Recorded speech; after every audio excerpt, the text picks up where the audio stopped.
¿Qué tal amigos? Bienvenidos a Tercer Fútbol, una nueva entrevista, un nuevo diálogo en nuestro canal digital, en nuestra página web. En esta ocasión nos acompaña Diego Fernández, ex arquero argentino, también director técnico, docente, escritor de libros que justamente ya ha estado con nosotros en un par de ocasiones, pero acaba de publicar su tercer libro titulado Ganar, un objeto de consumo.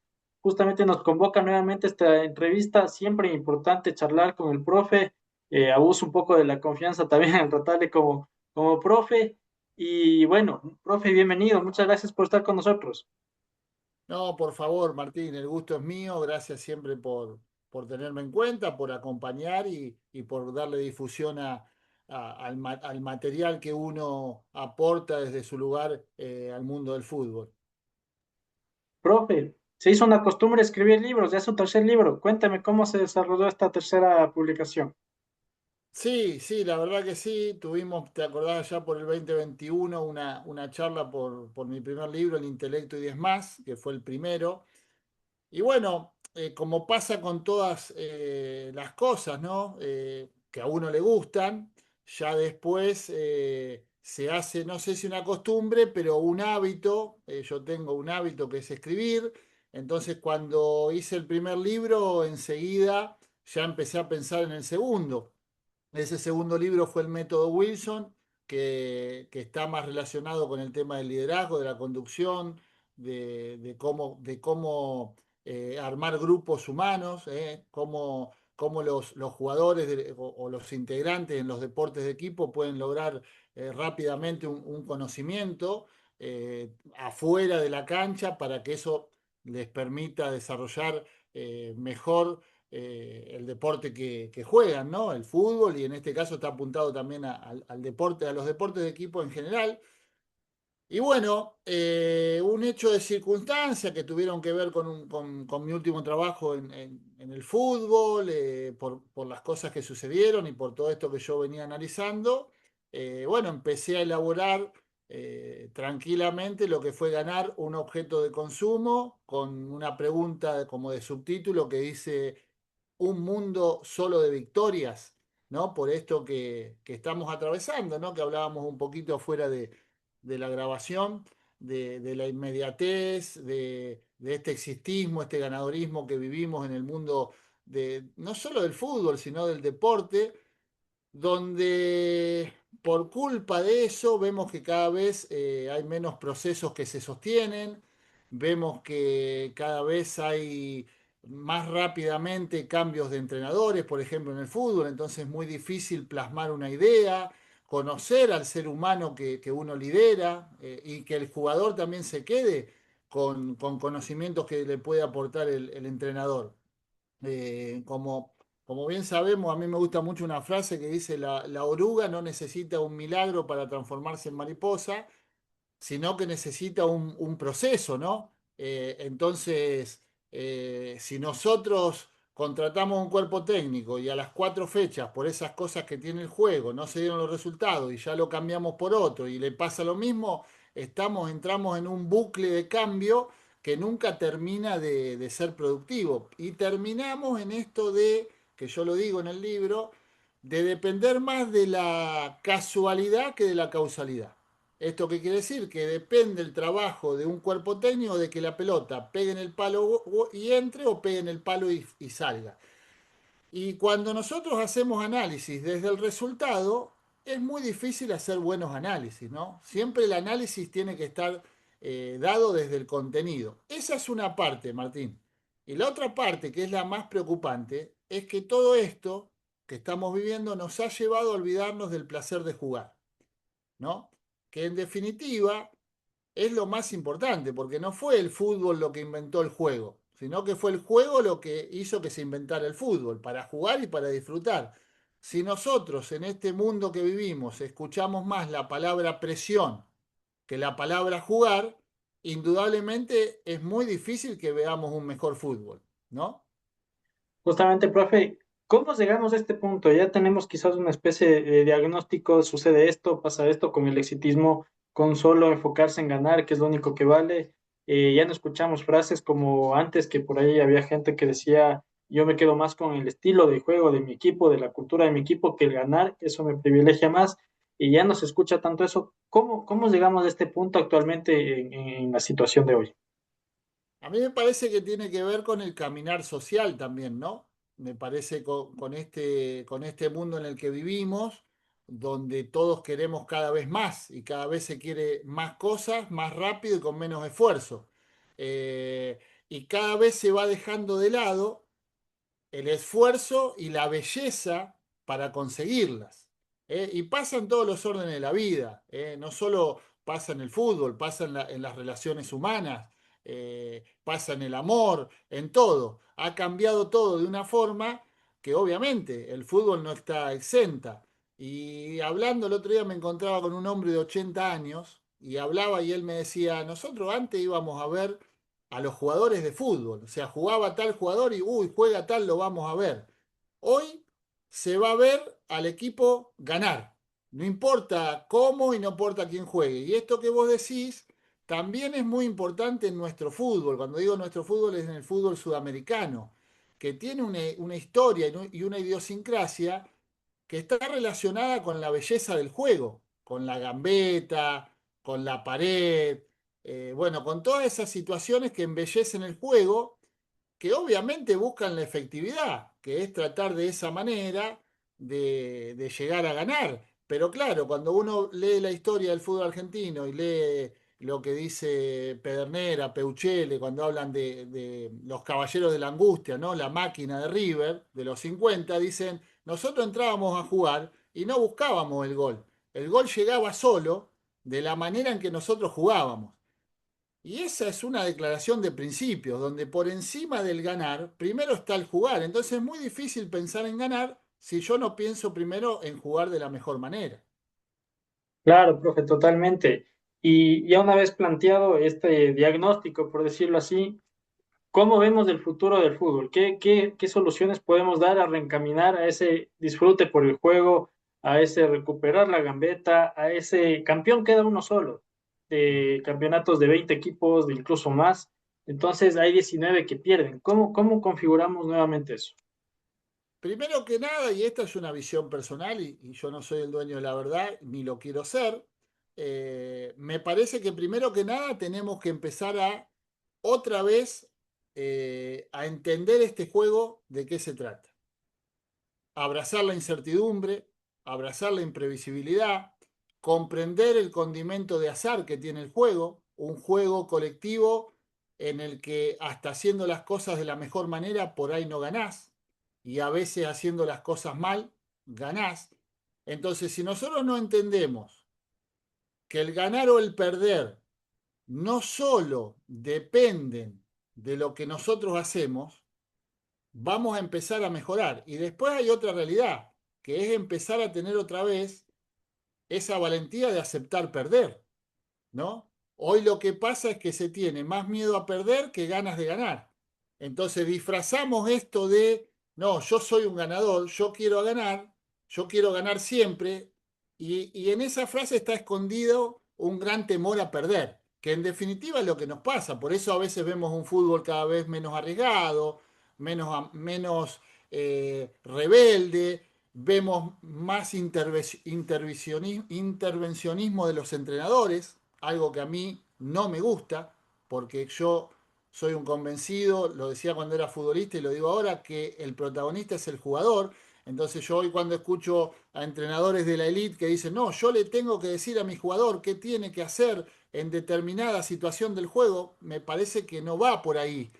¿Por qué? Porque el entrenador, al querer controlar esa imprevisibilidad, lo que hace es cada vez un juego más esquematizado, más estructurado. Entonces yo lo que les digo es esto. Si el jugador es el que hace el juego y el juego es el que hace al jugador, hay que liberar al jugador para que ese juego se haga más libre.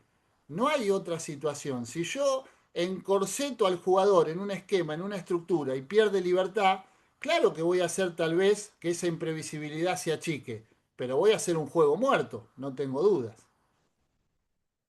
Sí, totalmente. Incluso con lo que decía al inicio de esta respuesta, me llamó la atención la final de la Copa Libertadores del otro día. Palmeiras llega de meter cuatro Liga de Quito y llega a la final a defenderse y la pierde. Y por Ujú. ahí ganó Flamengo que un poco se animó más y quiso jugar un poco más. Me llegó clara esa situación. Y profe, de igual manera, hay ciertas palabras, usted lo decía, que quisiera detallarlas un poco más, que se utilizan actualmente y se vuelven cotidianas, sin abarcar quizás el daño que pueden llegar a ser, como la presión, como el sufrimiento, la frustración. Son malas palabras, resultan en la actualidad. ¿Cómo vemos eso? Bueno, el libro habla mucho de eso, ¿no? Desde esa construcción que tenemos desde los niños. Cuando los niños, las niñas llegan de jugar a algo, lo primero que le preguntan es, ¿ganaste? ¿Cómo saliste? En vez de preguntarle, ¿te divertiste? ¿Te fue bien? ¿No te golpeaste? ¿Cómo jugaron? ¿De qué manera jugaron? No, lo primero que se habla es, ¿cómo saliste? O eso que todos lo decimos, ¿no? Ese hola campeón, ¿cómo andás campeón? Como si ser campeón fuera algo que te convierte en buena persona o en mejor persona. Entonces, ahí empieza esta desconstrucción que tenemos que hacer. Y después, desdramatizarlo el resultado. O sea, desdramatizar esto que vos decís. Yo no puedo ver jugadores o deportistas después de un juego olímpico pedir disculpas por no haber conseguido una medalla. O sea, uno pide disculpas cuando ha cometido un error grave, cuando, cuando cometió una falta de ética o traicionó a alguien, cuando hizo algo adrede, pero cuando uno juega, deja todo y no consigue el objetivo de ganar o un deportista olímpico una medalla, no tiene por qué pedir disculpas. Y hoy vemos que eso que vos decís es esa presión a la que se somete a los deportistas, a los futbolistas, porque hay que ganar y si no ganás sos un fracasado o un pecho frío, como se dice acá de este lado del mundo. Bueno, nos ha llevado a esto, ¿no? Y a otras frases nefastas que venimos escuchando, que el segundo es el mejor de los perdedores, que lo único importante es ganar. Bueno, lo que vos dijiste, ganar campeón sale uno. Entonces, como dice Morín, no muestres solo el final, muestra la andadura por el camino, porque en definitiva ahí está la realidad de este deporte y de los deportes, ¿no? De ver cuánto vos hacés para llegar a ganar. Porque el ganar termina siendo de último una consecuencia, ¿no? Yo digo que no es un objetivo, es una consecuencia de tratar de competir de la mejor manera. Y vemos muchos entrenadores, colegas, que por ahí en alguna conferencia de prensa dicen, sí, hoy armé un equipo para ganar. Y es mentira, porque nada te asegura ganar. Lo que sí podemos decir es que armamos un equipo para competir de la mejor manera y por ahí, compitiendo de la mejor manera, podemos superar al rival y tener la posibilidad de ganar, ¿no? No hay una seguridad en el ganar porque el ganar es multifactorial y depende de muchas cosas. Profe, quizás esta noción del consumo nos ha llevado de alguna forma a sobredimensionar al fútbol, al deporte. Es lo que nos apasiona, es lo que nos da, es lo que amamos, lo que nos tiene aquí justamente conversando, pero nos ha llevado quizás esto a sobredimensionarlo. Sí, porque indudablemente el fútbol es un hecho cultural, sobre todo en Sudamérica. Entonces, es muy difícil cuando aparte existe la pasión y la pasión termina siendo, fíjate vos qué interesante, Martín, algo que nos juega en contra, porque nos escondemos detrás de esa pasión para eh, decir, bueno, insultan porque son pasionales. Bueno, ¿qué querés? La pasión que tenemos nosotros, los argentinos o los sudamericanos, y nos escondemos detrás de esa pasión para decir que lo que hacemos mal o que está desubicado, mal hecho, es porque somos pasionales, ¿no? La justificación a través de la pasión. Y no es así. Pasa lo mismo cuando uno es entrenador y cambia un jugador, ¿no? Y el jugador sale y tira la botellita o tira la pechera y dice, bueno, está enojado, no quiere salir. Bueno, no tiene nada que ver. Nadie quiere salir y todos queremos ganar. Ahora, si yo cada vez que pierdo insulto al rival, insulto al árbitro, y si cada vez que el técnico me saca yo hago esa escena, no es un buen comportamiento y no tiene justificación. Eso es mi manera de ver, porque perder está dentro de las situaciones que pueden pasar en un juego y a veces te toca ganar y a veces te toca perder. Y algo que ya lo hemos hablado en la primera entrevista. Nadie gana siempre, ni nadie pierde siempre.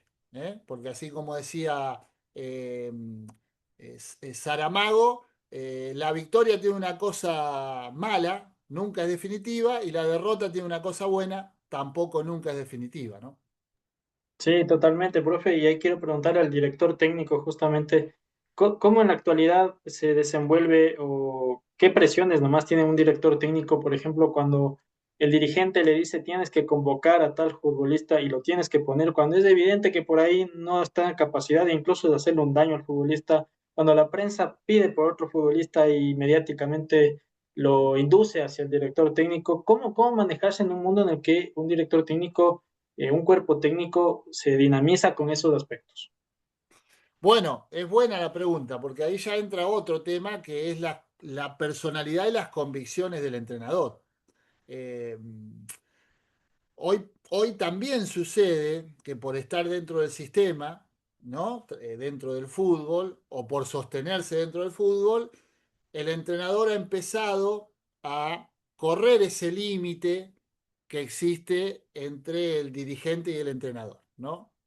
Entonces, una cosa es que existe, que vos tengas charlas con la gente que te contrató, y otra cosa es muy distinta, es que la gente que te contrató empiece a pasar los límites en el área que te toca gestionar a vos, que para eso te contrataron. O sea, si yo fuera secretario técnico o manager y contrato a un entrenador, lo contrato como un gerente del fútbol que me tiene que manejar el equipo. Ahora, si yo soy el manager y le digo a ese gerente, no, vos tenés que jugar de esta manera, tenés que poner a este jugador y tenés que sacar a este jugador, me estoy metiendo en un territorio que no es el que me tengo que meter, y si el entrenador acepta, está cometiendo un error, porque no lo contrataron para que ser la cara y que otro lo maneje.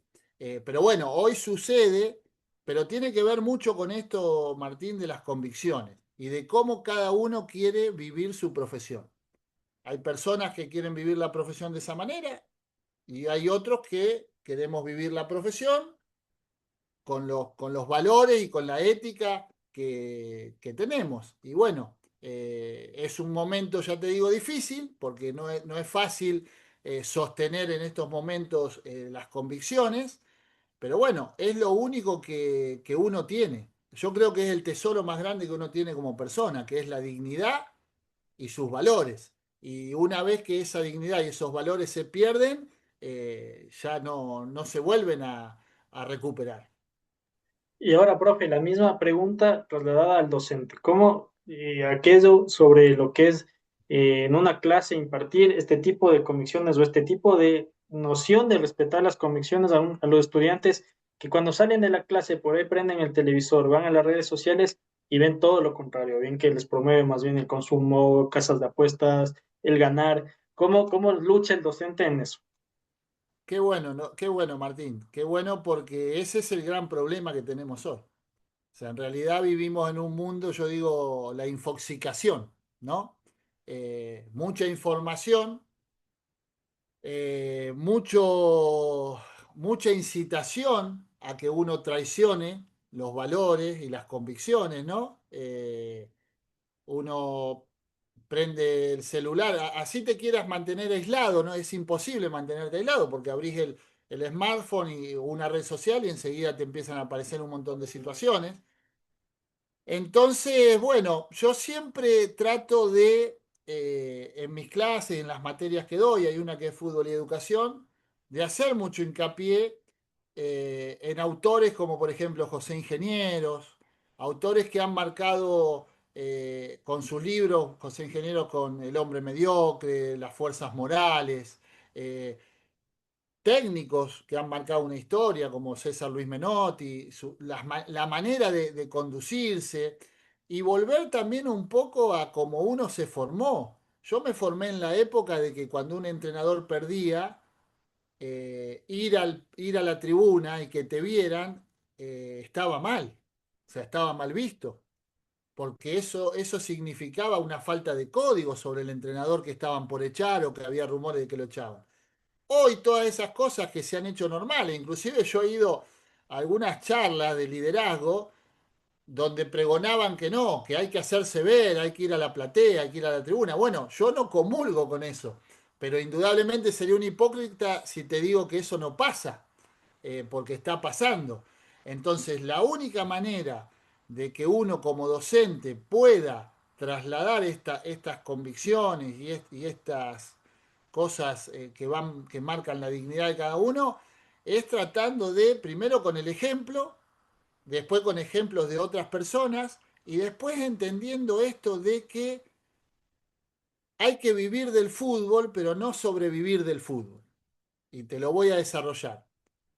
¿Qué es vivir del fútbol? Vivir del fútbol es trabajar en el fútbol de buena manera, que te contraten, no traicionarte como profesional, no traicionar tus convicciones, no traicionar a tus jugadores, a tu cuerpo técnico.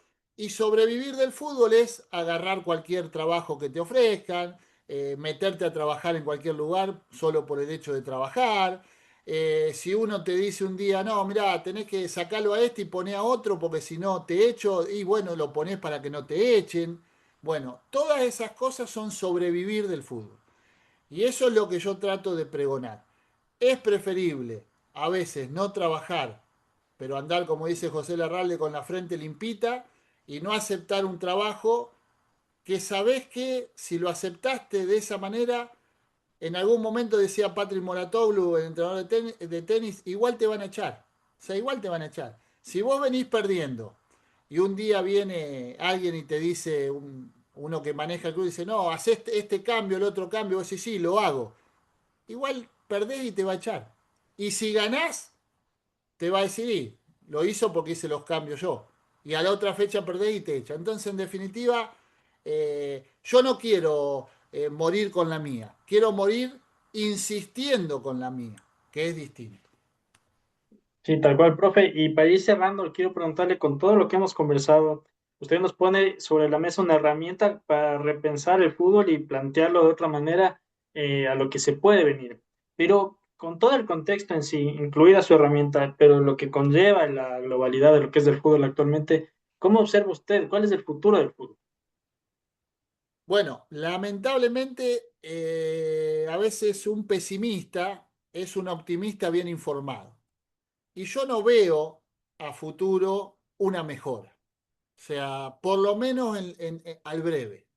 Yo veo, como te dije, un fútbol cada vez más con más intervención de los entrenadores y menos libertad de los jugadores. Veo un fútbol con gente extraña al mundo del fútbol, metida en el mundo del fútbol. Veo cada vez más tecnología que no ayuda, sino que, diría Nasib Taleb, hace ruido en su libro Antifrágil, porque hoy vemos que nos abrazamos a mucha tecnología que no, lo que cuando vos te pones a ver si sirve o no sirve, hay cosas que sirven, pero hay muchas cosas que no sirven. Yo prendo a ver un partido de televisión y el comentarista no empezó y ya está hablando de estadísticas. Y la estadística se basa en lo que ya pasó, en los hechos que ya pasaron, pero no en las causas.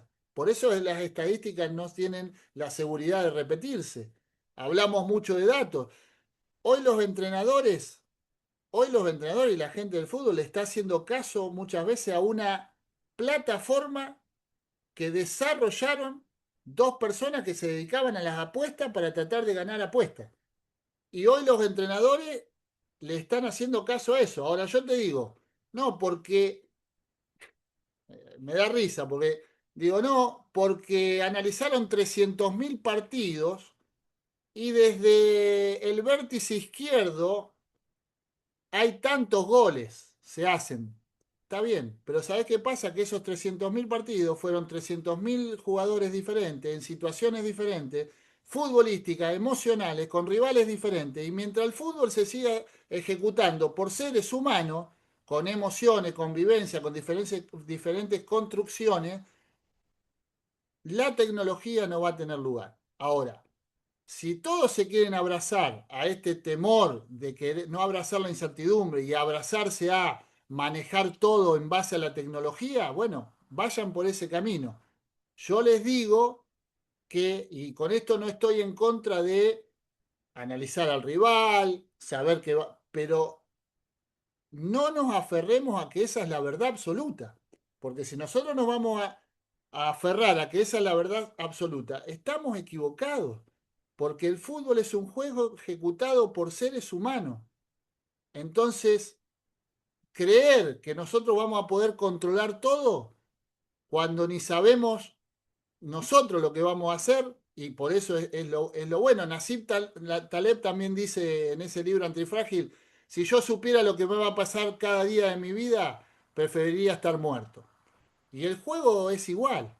El juego es algo que, futurización, es lo que todavía no es, como la vida. No sé lo que va a pasar.